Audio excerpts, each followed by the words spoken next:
Hello, welcome to this video. Working in the arts as a professional artist is the dream of many creative practitioners, but unfortunately many people are taught to believe that this is unrealistic, unsustainable, unstable, and nothing but a pipe dream. So many people go on to get real jobs. Over the course of the last few years, Paul and I have written and published a book called The Creative Practitioner, a guide to working in the arts, which aims to address this and present something of a textbook, a reference guide, and a best practice manual for people seeking to do just that, to professionalise their art form and to make the transition into working as a professional in the creative industries. Over the next few videos, we're going to explore the core topics in this book, present the key pillars that we feel are the most important elements when trying to do this, and present something of an overview as to what this book is all about, and if you yourself are an aspiring artist or an aspiring professional, why this might be of interest to you in your quest to qualify or professionalise or indeed turn professional in your art form. So I'm joined here today by friend, colleague, co-author Paul Hose. This is really Paul's brainchild. It was his idea. He is the main author on this book, which I then acted as co-author and editor. And between us, we forged this thing. Now, Paul is many things. I'm going to read your list of credentials for a moment. He's a fellow of the RSA, a fellow of the London College of Music, a soon-to-be graduate from Sandhurst, which will make you a fellow of the City and Guilds. Now, crucially, you are an assessor for Level 4 and Level 6 diplomas at RSL, which are teaching and performance diplomas. You are also an assessor for BA Honours in the Arts at Falmouth. Yep. You are a founding member and director of MLC Academy, which is a successful music school in Nottingham. I'm sure I'm forgetting something, but you are also a performing musician and teacher of about 30 years experience. Yes. Give or take. Yeah. So I think if anybody is credible enough to give advice on how to make a sustainable, successful and thriving career in the arts, I think it's Paul. So I was really delighted to get the chance to work with him on this book. So over the course of this series of videos, as I say, we're going to introduce what the book is. Today, we're going to take a brief overview, look at the structure and what it aims to achieve and how it aims to do that.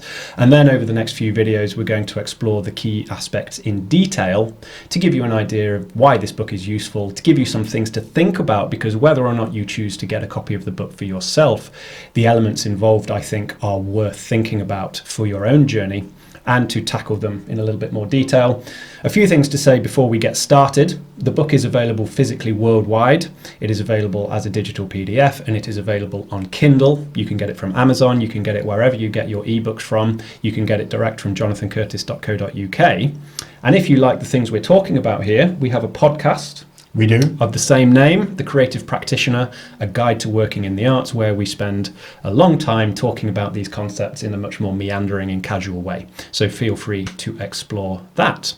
So let's get started. In this video today, we're just going to take a brief overview, outline what the book is, and give you an idea of why it's important, or why we believe it's important. So let's begin with, I think, maybe the most important question. Why was this book necessary? It's necessary for two particular reasons, I think. For those readers who are already practicing within the arts as a practitioner, a professional, it's a beacon, it's a signpost. It can help the reader plan a business, plan a project. It can help them understand where they fit within the creative industries, because for even at the beginning of the book, when we outline the scope and the size of the creative industries, that can be overwhelming, but it can also be reassuring in the sense that there's a lot of industry to go at and to work in. Subsequent chapters that follow are designed to help you organise yourself, govern yourself, present yourself, so that you can work successfully in the creative industries, because the industry is big enough for all of us. It's not an elite club. There's room for everyone to practice and earn a living, but the sustainability of an enterprise of any makeup is going to require planning. The second particular reason is for those who are in part-time or full-time education, and would The qualification aspect. Yeah, because we've obviously got the practitioner who's out there doing it, and then we've got the undergraduate or part-time learner who might be having to do research to learn about pedagogy, or to write about it, or to prepare a performance for a diploma, or as part of a BA submission. So remind me of the topic we discussed in the introduction, where you talk about the number of people taking things like GCSEs and A-levels in the arts going down, Yeah. but actually the vocational pathways going up, these hidden statistics of engagement in the arts in an academic sense. Yeah, this statistic is a little bit unfortunate, really, in the sense that everything that you've said is actually correct. Engagement in the traditional pathways of GCSE and A-level within the arts is declining. Mm-hmm. And the reasons for that, there can be several, not least of which is that they're still framed around, to a degree at least, academia. Yeah. And many people that aspire to be in the arts focus on other aspects. It's either that they're not academic, or actually just don't care for it. Mm-hmm. And the reasons therein are, there's many, and it's too big for us to discuss, but nonetheless the results are just that. The vocational pathways are on the increase, but they're not talked about so much. In fact, they're surpassing the traditional pathways, because what's interesting about those is that there's a greater reliance upon evidence rather than research. So if you can evidence that you are partaking in the arts by way of a journal that might be a year long, there's still framework, and there still needs to be a level of competency that's relevant to the qualification taken. But as long as the evidence is within the prescribed framework, that's good enough. Mm-hmm. Now that in of itself is quite interesting, because that's the beginning of project management. Whether people realise it or not, if a young person is planning a project that takes a year from concept to delivery and is evidencing the journey, they are preparing themselves for certainly the ability to work within the arts, but actually any industry. So one of the things I was just saying there is introducing this as a textbook in one of its guises. Presumably then the target audience from that capacity are students working on those vocational pathways. And teachers who are in informal settings. Who may be delivering that. Who may be delivering it, but because there are examples of schemes of work in there as well. So for those who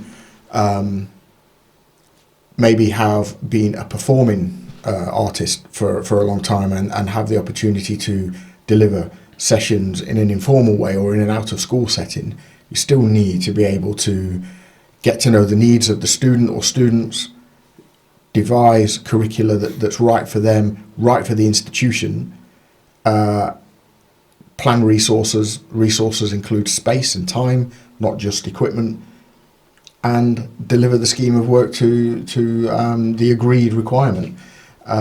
So all of that is a project managing skill, which is required in the business side of anyone's creative practice, whether it's governance or maybe you've got to devise a project that requires funding. So you've used the word governance a few times now. This is the sense of fulfilling legal obligations, safety obligations, responsibility towards customers, be they students or audience, and be that as it may. What do you mean generally by the governance aspect, and why is this a big feature? We can give it the umbrella title of best practice. Yeah. And I think that there is it's easy to misunderstand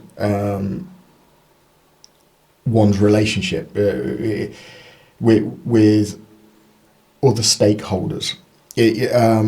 I see it all too often where a person will say to me, well, I'm self-employed.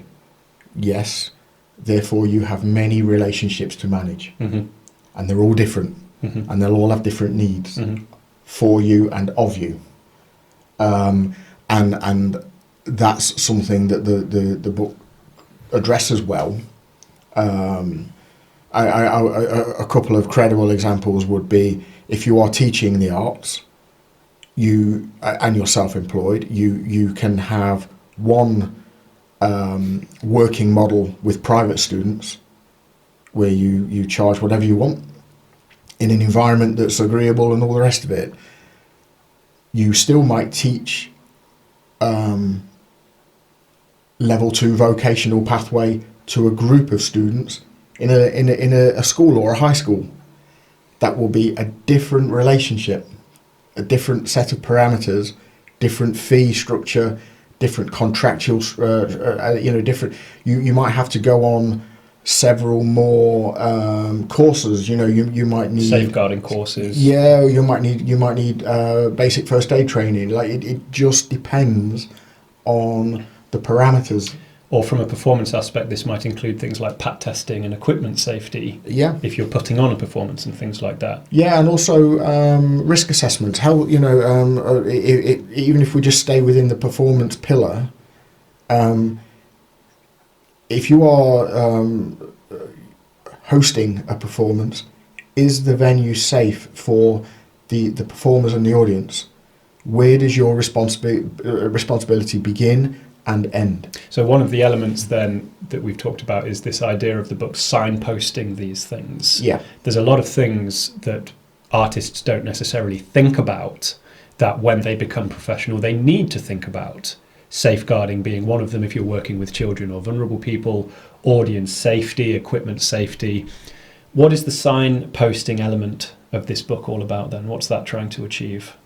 I think the book works really well if you just dive into the contents page. So Right. so whatever, take it as it's a prescription for whatever your need is on that day. So it's a beacon, it's a signpost, and if you're unsure about business planning, just jump to that section. If you're unsure, Here is what it is. Yeah. Here's the overview. Yeah. And here's where you can learn more about it. Exactly, and here's a case study of Right. how it might be applied. Now, it is fair to say that this book is based on mine and our experiences as well as understanding, certainly based on UK law. However, all aspects, all topics that are covered within the book are just common sense and good practice wherever you are. The in concepts the are world. universal. I aren't think they? so, yeah. Is it art specific, as in, is it for musicians only? No, it's for any creative practice, and we've spoken about this on the podcast as well. It's worth listening to those as well for like greater discussion. But in the 21st century, with AI taking a leap forward, and we're learning to understand how to use AI, creative people can come to the fore with it.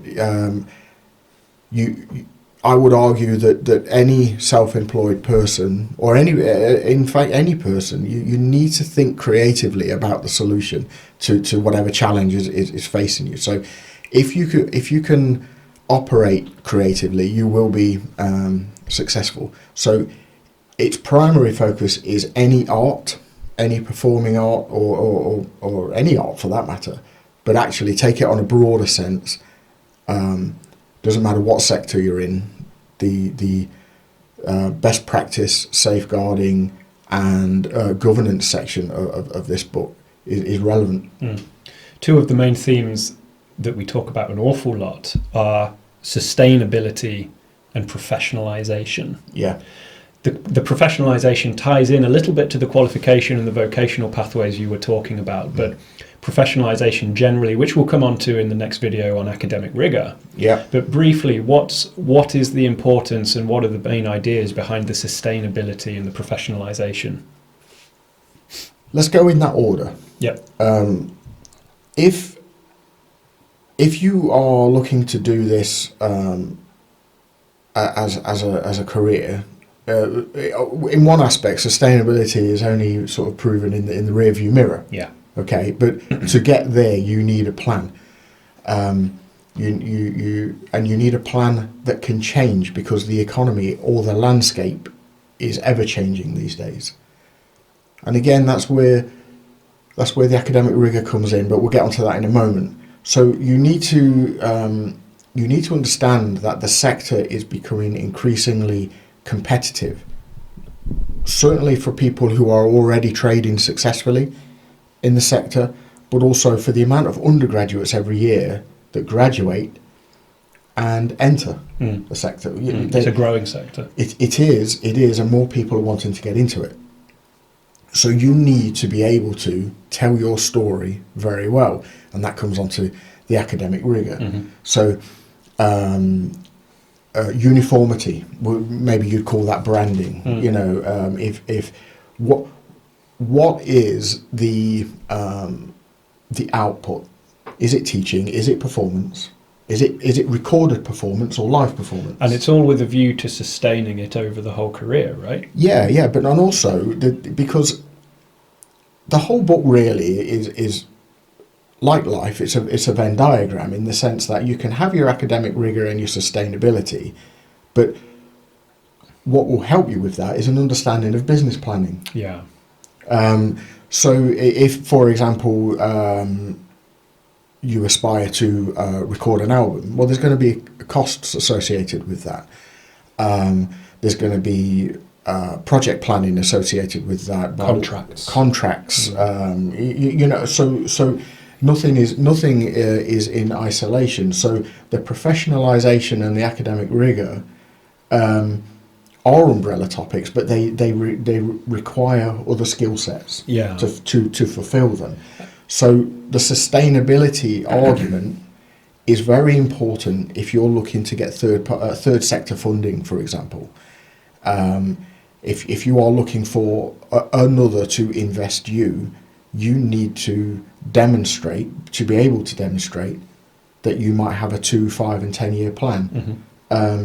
Because the requirement set out by fund managers in particular is increasing, because so is the level of people or organisations requesting funding. I think that's a really important point as well, because many people entering the arts industry, I'm not sure, are familiar with the idea of arts funding. Many arts projects are funded by third-party bodies, like in this country it's Arts Council England, or that's one of them. And there are other funding bodies, and there are funding bodies depending on where you live as well.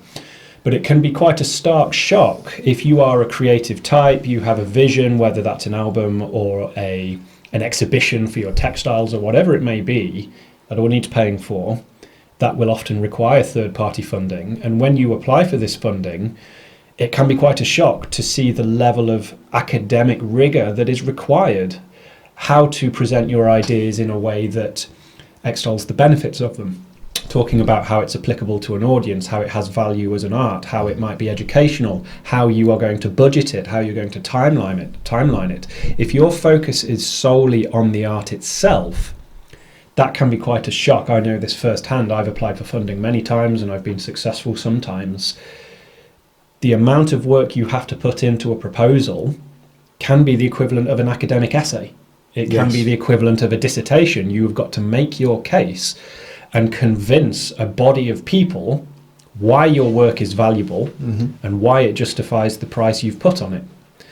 And that, I think, is a really firm example of how these ideas get tied together, because you may feel, or some people may feel, why do I need to be able to write an academic essay if I'm an artist? Well, you're not going to be much of an artist for a long time if you can't fund that art. And if you want to fund that art, you're going to need to present yourself. I think we talked about the idea of communication, didn't we? One of the ideas when we were brainstorming this video, I was asking Paul to try to succinctly present this book as efficiently as possible, and you said it's about communicating your own story, your own branding, your own vision, communicating that to others. Yes, and within that, understanding your own self-worth. If you if you want to produce a piece of art, whether you're exhibiting it, recording it, performing it, you want that to enhance your reputation. So you not only do you need to think about the art itself, you need to think about how it's going to be presented to a third person and how that third person will receive it. That presentation. Yeah. Yeah. You need to be able to communicate your ideas to another, whether it's an elevator pitch or indeed a much bigger pitch. If you can write a project bid, then you can write a business plan, and vice versa. And this is an example of that in action, isn't it? Because you and I, we're here in front of you trying to communicate what this book is and why you should care about it. And I think there's some practical applications of what we're talking about, because Paul hasn't just turned up today and we've put the camera on and we started rolling. Paul was here last week. We had a meeting. We planned out all the points we want to talk about. We had an idea. We strategized on it. It's a way to present the things that are important in order to get your message out, because if you're unable to share your vision, you're unable to share your art form with someone else, it can make the whole enterprise feel like a failure, whether you do it for yourself or whether you do it for other people. That ability to communicate is key, isn't it? It is, but also to future gaze, to plan, because let's say you've got through that phase and you've got the plan of the project, and you're able to communicate it. If the people you're presenting to don't believe that you have the time to deliver it, you're not going to get funded for it. And that you need the ability. Sometimes when I'm working on things, I'm already, like, here we are in the summer of 2025. Some projects I'm thinking about won't even begin until 2026, because if I front load everything, then it's pressure, and then it's all about managing expectations as well of yourself and of others. It is communication. So bringing it back round to the need for the book, sustainability, professionalism, academic rigor, setting expectations, communications, starting with the end in mind, being fair to yourself. So there's a lot. It's a big book. It is a textbook. Yeah. But you've said already that it can be kind of consumed piecemeal. You don't need to cover to cover, read it cover to cover. Yeah. It's structured into 4 main pillars. We planned this book for months and months before we even wrote a word. And we settled on the idea of 4 primary pillars. We've got the introduction where you overview. I think you do a really interesting job actually of an overview of the industry, the figures, the numbers involved, the money involved, the people involved. But the 4 primary pillars are academic rigor, which is kind of a foundational element that underpins everything else, I think.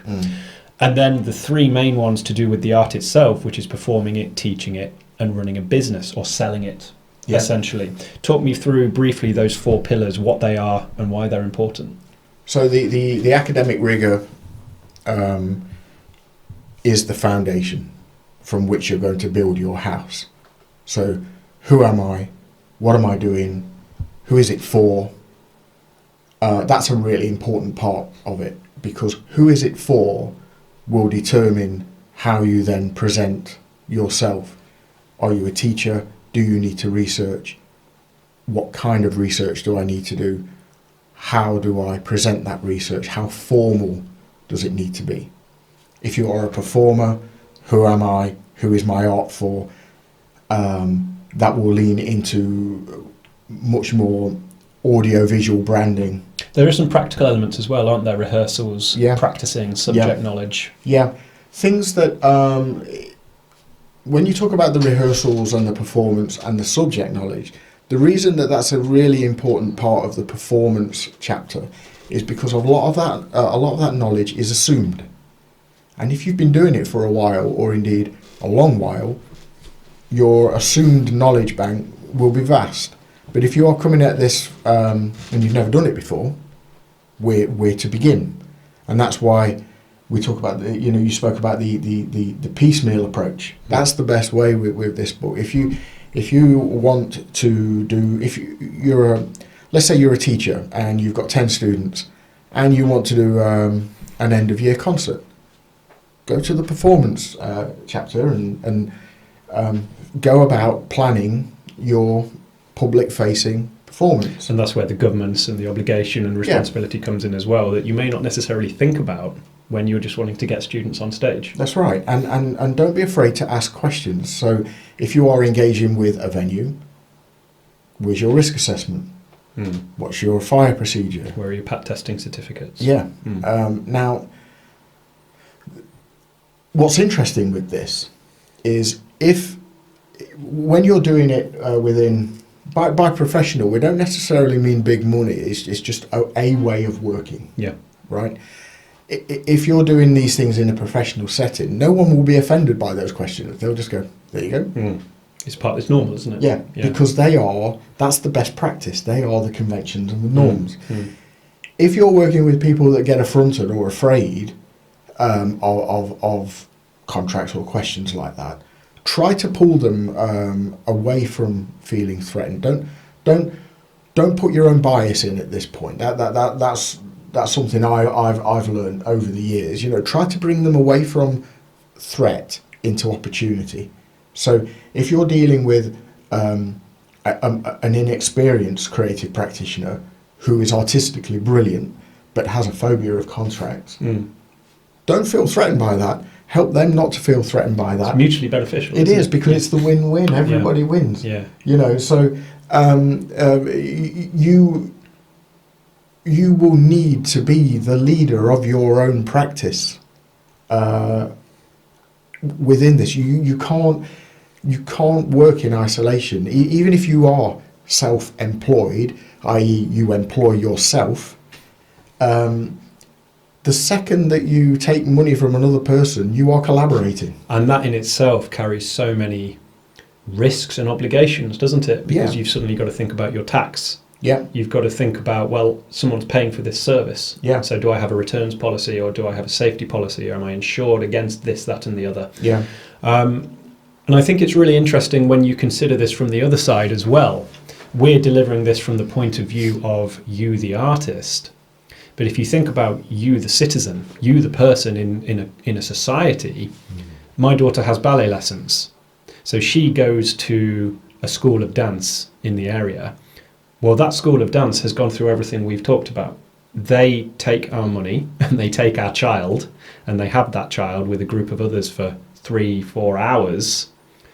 They have to have public liability insurance. They have to have safeguarding procedures and child protection procedures. They have to have a recourse for complaints if we're not happy with something. They sell equipment, ballet equipment and things like that, so they have to have a returns procedure or a replacement procedure. There's all these things that we actually encounter in daily life that as customers we take for granted. If I send my child to a ballet school and she comes out with a black eye, I need to know that there is something in place to deal with this, because it's a very serious thing that's obviously happened. An accident or something more sinister, this is a professional organisation that I am giving money to and trusting with a child. That institution, for its own sake, both as an organisation and the personnel involved, can't afford not to have that in place. Likewise for me in here, I have dozens and dozens of students come through these doors every week. If one of them falls and breaks their arm tripping over my hi-hat stand, I can't afford not to have insurance, safety procedures, first aid equipment. That would be, from the moral side aside, I can't afford professionally to ignore that. I have to have these procedures in place. Yeah. Now, just to go back to where we were, we've got the other pillars as well, the teaching and the educational side and the running a business. Yeah. So teaching the arts is particularly difficult in the beginning, because before you can communicate your art to another, you need to be highly proficient at it. Then you have pedagogy to develop, because you need to be able to communicate an idea to an individual or groups of people in very many different ways, depending on the needs of the people opposite you, depending on the setting, depending on the objectives, the requirements. It's complex, but complex is not to be feared. It's to just be understood. Mm-hmm. So again, this is where your academic rigor comes into play. Even in the teaching side, you need to have the ability to research, and that can be very informal. But equally, it might be formal. You might need to be able to communicate to another that you are able to teach, and that's where the diplomas come into the fore, because you might need an academic credential that supports who you are and what you're doing. So this book can help not only in the governance and the sustainability of an existing practitioner. On the business side, it's not just the business planning and making sure that you're using the correct tax vehicle and all the rest of it. It's, can I actually do it? Mm. Am I geared up, set up, ready to do it? Especially the teaching, because you might have people with special education needs. You might be teaching using new and emerging technologies. You might be teaching a very sort of pre-existing pathway. You might be covering another teacher's illness. There's so many settings in which that you as a practitioner might need to operate, and if you are prepared for it, then the sustainability argument is proven, because once you've done the job well, you're going to be asked back. You do it again. Yeah. It sustains. Or you can use that institutional person as a referee to help you get the next. Yeah. You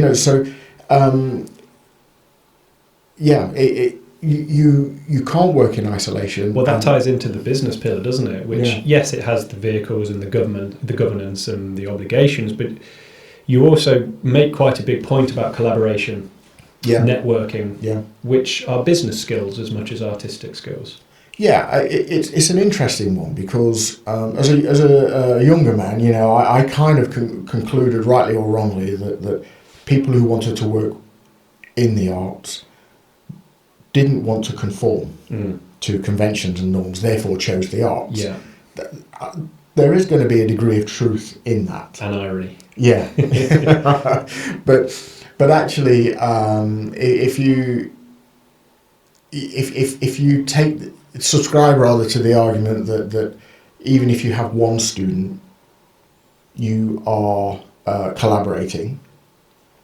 If you use accountable rather than blame, so the culture of accountability rather than the culture of blame, responsibility, then you have to conform, because whether you realise it or not, you will be either in line with or falling foul of one or several laws of the land. Yeah. Right. So you might as well, and again, background to academic rigour, you've got to be aware of the parameters in which you are trading. So I think over the next few videos we will have some concrete examples of these. Yeah. There are plenty of examples you and I can both draw on from personal experience that highlight these issues. Yes. So I think video 2, which will be coming next, is academic rigour, where we take a much more in-depth look at what this means and why it's applicable.